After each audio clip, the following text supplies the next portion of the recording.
Hello, Professor. My name is Shanta Travis. Okay, I'm going to answer these questions. I just want to let you know there's a lot of information, so I couldn't remember it all, so I wrote it down. So if I'm looking back and forth from the camera to the computer, please forgive me. But let's dig in with this interview. Okay. The first question asks, what are the risks of using public Wi-Fi? Public Wi-Fi networks are notorious for being easy for hackers to spy on and see the stuff that you transfer between you and your friends. Most public Wi-Fi networks use no passwords or encryption of any sort, in which case attackers can see all the traffic on the network, and they don't really need any special tools to do this or hacking skills. There are many programs floating around that enable spying on unsecure networks with just a few mouse clicks. Now, you may assume that public Wi-Fi that uses WPA2 PSK, the standard data flow encryption that is most modern in today's routers, is safe. This would be true in a home setting where you are the only one sharing a password with people you trust. But in a public place, okay, hold on, I lost my line there. Give me a second. In a public place like a cafe, anyone with a password who connects before you can see your handshake, the communication that occurs between your device and the access point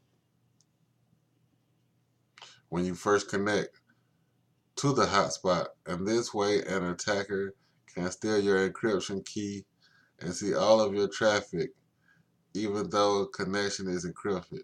Wi-Fi is also susceptible to something called man in the middle. An attack, which is just what it sounds like, a bad person sitting in between your device and the internet, looking at all the stuff that flies by many times. This type of attacker will set up a fake hotspot that looks like a legit one. If you connect to it, your internet will go right through their computer. The attackers possibly allow them to see whatever you're doing.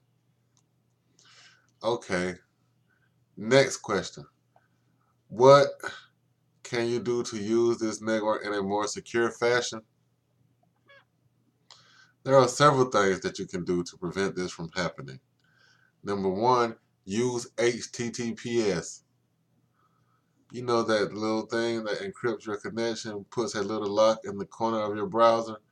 Many websites like Gmail and Facebook use HTTPS by default. But for sites that don't, you can download extensions that forces sites to use an HTTPS connection. If the site supports it, some of these will also enable sending your cookies over a secure connection to prevent cookie theft and will allow your unintelligible data to attackers even over a secure Wi-Fi. Okay, one other thing that you can do is use a VPN, which stands for Virtual Private Network.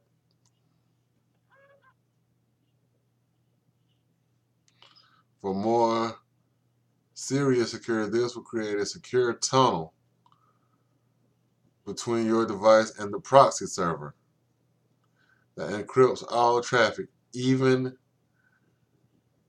if the site you are visiting does not support HTTPS.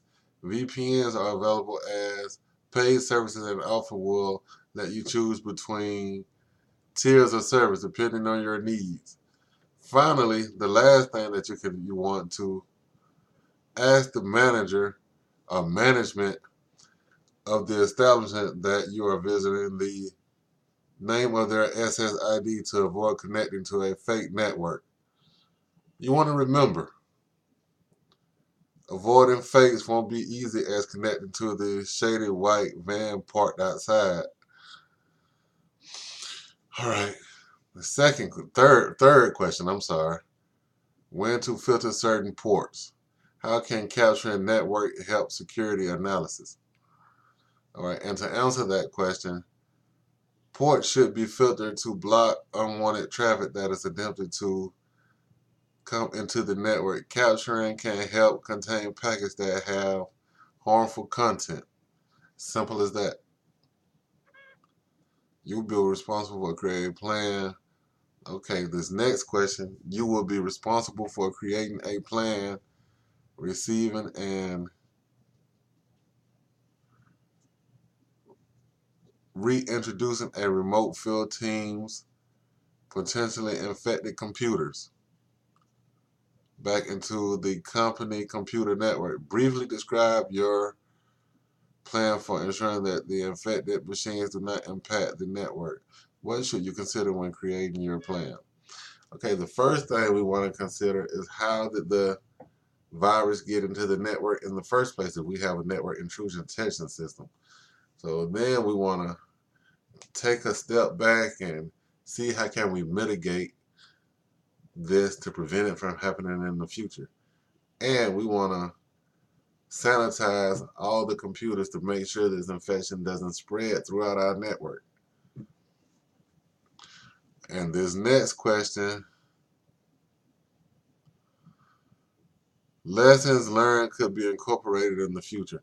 Well, some of the lessons that I learned in this class, I learned how to use penetration tools like Metasploit, Wireshark. So that could definitely be helpful in the future.